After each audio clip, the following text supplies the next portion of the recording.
청취자 여러분, 안녕하십니까? 2026년 8월 13일 목요일, 전 세계의 정치와 경제, 그리고 사회적 흐름을 예리하게 분석하는 글로벌 인사이트입니다. 오늘 세계는 첨단 기술을 선점하기 위한 보이지 않는 전쟁과 지구촌 곳곳에서 발생하는 기후 및 자연재해라는 이중고를 겪고 있습니다. 이 거대한 변화의 소용돌이 속에서 우리는 어떤 통찰을 얻어야 할까요? 오늘도 글로벌 정세의 본질을 꿰뚫어 주실 박 작가님 모셨습니다. 작가님, 안녕하십니까? 네, 반갑습니다. 우리가 매일 마주하는 복잡한 경제 지표와 사건들은 언뜻 무질서해 보이지만 역사라는 거울에 비춰보면 놀라울 정도로 일관된 법칙을 따르고 있습니다. 과거 인류가 위기를 극복하며 다져온 지혜를 나침반 삼아 오늘도 청취자 여러분의 안목을 넓혀줄 깊이 있는 분석을 전해드리겠습니다. 첫 소식은 대한민국입니다. 한국의 2분기 수출액이 2,755억 달러를 기록하며 역대 최대 분기 실적을 경신했습니다. 인공지능 인프라 확충에 따른 반도체 호황 덕분인데요. 이와 동시에 이재명 대통령은 소형 모듈 원자로와 우주항공, 첨단 소재 등이 포함된 7대 시드 프로젝트를 발표하며 미래 성장 동력 확보를 강조했습니다. 이 뜨거운 기술 드라이브를 어떻게 보십니까? 거시 수출 지표의 쾌거와 미래 기술에 대한 국가적 투자는 매우 긴밀하게 연결되어 있습니다. 이번 7대 시드 구상은 역사적으로 보면 1970년대 대한민국이 단행했던 중화학공업 육성 정책의 21세기형 디지털 버전이라고 볼 수 있습니다. 당시의 결단이 오늘날의 제조 강국 한국을 만들었듯 현재의 반도체 호황에 안주하지 않고 양자와 핵융합 같은 초격차 기술의 씨앗을 뿌리겠다는 전공법이죠. 다만 한편에서는 기록적인 폭염으로 상추나 시금치 같은 밭작물 가격이 폭등하며 서민들의 물가 불안이 가중되고 있고 2만 4천여 개의 외국 연계 의심 계정이 조직적으로 사회적 갈등을 조장하는 여론 조작 정황도 포착되었습니다.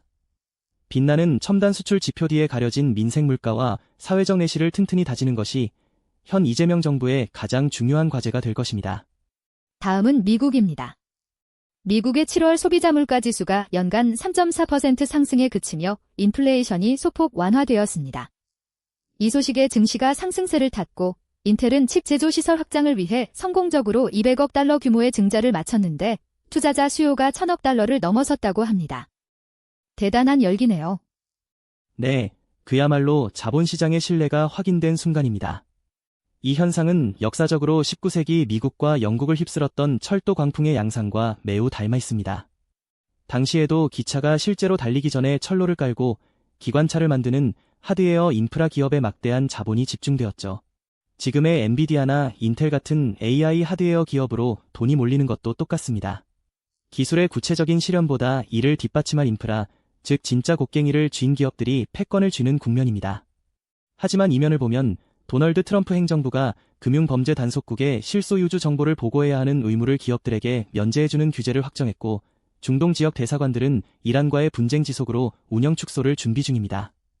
규제 완화를 통한 자본의 고삐를 풀어주는 동시에 지정학적 위험 관리에는 극도로 신중을 기하는 트럼프 대통령 특유의 실리주의적 양면성이 돋보입니다.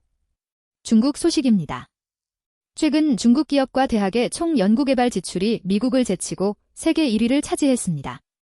과학 논문 수에서도 선두를 달리고 있는데요.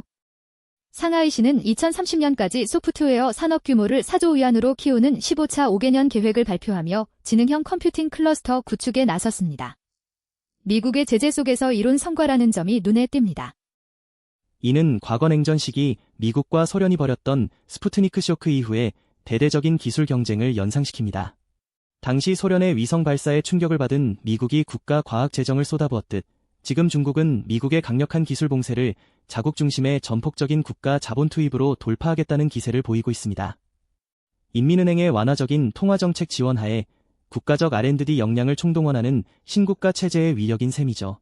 다만 허난성 서남부와 후베이성 서북부 등의 산사태와 홍수 주황색 경보가 발령되는 등 자연재해로 인한 내부적 부담도 가중되고 있어 기술 굴기와 내부 재난 수습 사이의 균형을 어떻게 잡을지 지켜봐야 합니다. 일본으로 가보겠습니다. 다카이치 사나의 일본 총리가 오봉 연휴 기간에 여름 휴가를 반납하고 구마모토 지진 수습과 가을 임시국회 준비에 매진하고 있습니다. 특히 한중 관계와 삼국연대를 의식해오는 8월 15일 패전 이래 야스쿤이 신사 참배를 하지 않을 것이라는 보도가 나왔습니다. 다카이치 총리의 행보를 어떻게 분석하십니까? 아주 실리적이고 영리한 정치적 선택입니다. 다카이치 사나에 총리는 본래 보수 색채가 짙은 정치인이지만 지금은 한국, 중국과의 불필요한 마찰을 피해 한미일 동맹의 균열을 막는 것이 국익에 더 이롭다고 판단한 것입니다. 역사적으로 보면 19세기 독일의 비스마르크가 보여준 현실 정치, 즉 이념이나 감정이 아닌 철저한 국익 중심의 외교 노선과 맥을 같이 합니다. 구마모토현의 진도 사지진 수습 등 국내 안정에 집중하면서 대외적으로는 동북아 안보의 축을 안정시키겠다는 다카이치 총리의 정무적 판단이 돋보이는 대목입니다. 이번엔 영국 소식입니다. 영국의 여름철 극심한 폭염으로 인한 직접적인 경제 손실이 최소 44억 파운드에 달한다는 분석이 나왔습니다. 앤디 버넴 총리는 산불 예방을 위해 일회용 바비큐 판매 중단을 소매업체에 촉구했고, 이베트 쿠퍼 보건부 장관은 보건 서비스의 폭염 대비를 지시했습니다. 기후 변화가 경제에 미치는 타격이 상당하군요. 기후변화가 단순한 환경 문제를 넘어 국가의 기초 체력을 갉아먹는 경제적 재앙이 되었음을 방증합니다. 역사적으로 보면 1858년 여름 런던을 강타한 오염과 폭염으로 도시 기능이 마비되었던 대학취 사건이 떠오릅니다. 당시 이 사건은 영국의 근대식 하수도 건설이라는 대대적인 인프라 혁신을 이끌어냈죠. 현재 영국 환경식품농촌부 직원 6,600여 명 중 기후 적응 업무 담당자가 단 20명에 불과하다는 사실이 폭로되면서 정부의 준비 부족에 대한 경고가 쏟아지고 있습니다. 이제는 영국도 과거의 교훈을 되새겨 기후 적응형 인프라에 대한 전면적인 예산 재배치를 고민해야 할 시점입니다. 콜롬비아에서는 지난 8월 10일 발생한 규모 7.4의 강진으로 200명 이상이 사망하는 비극적인 참사가 있었습니다. 신임 아벨라르도 데 라 에스프리엘라 대통령은 사흘간의 국가애도 기간을 선포하고 세계은행으로부터 4억 5천만 달러의 긴급대출을 실행하는 등 경제 비상사태 선포를 준비 중입니다. 특히 주요 커피 수출항과 고속도로가 막히면서 경제적 타격이 우려됩니다. 참으로 안타까운 비보입니다. 지진이라는 자연재해는 단순히 물리적 피해에 그치지 않고 콜롬비아와 같은 단일 원자재 수출 의존도가 높은 국가의 공급망을 통째로 마비시키는 치명타를 입힙니다. 이는 1970년대 남미를 덮친 기후와 환경 파괴로 인해 특정 농산물 공급망이 무너지며 국가부도 위기까지 몰렸던 역사를 환기시킵니다. 항만과 도로의 유실은 커피 수출 중단으로 이어져 당장 국가의 외환 수입에 직격탄을 날리게 되죠. 신임 에스프리엘라 대통령이 에너지 자립과 국가 정유사 복원을 외치며 취임하자마자 이런 대형 악재를 맞이한 만큼 대외 금융 원조를 신속히 수급하여 인프라를 복구하는 위기관리 능력이 시험대에 올랐습니다. 마지막으로 짐바브웨입니다. 카리바 호수에서 과적 페리가 전복되어 44명이 사망하는 참사가 발생해 에머슨 음란가과 대통령이 재난 상태를 선포했습니다.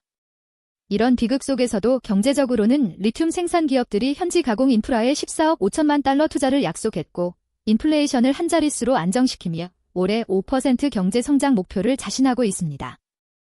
우선 카리바 호수 참사 희생자들에게 깊은 애도를 표합니다. 사회적 안전망의 미비 속에서도 짐바브웨가 경제적으로 리튬 현지 가공 공장 건설에 박차를 가하는 것은 매우 주목할 만한 변화입니다. 이는 1970년대 신흥국들이 자국의 원자재를 단순 수출하는 데 그치지 않고 현지에서 가공의 부가가치를 극대화하려 했던 자원민족주의의 현대적 실천입니다. 미가공 광물 수출을 제한하며 다국적 기업들에게 현지 정년시설을 짓도록 강제함으로써 단순한 원자재 공급기지에서 벗어나 배터리 밸류체인의 핵심 거점으로 거듭나겠다는 의지죠.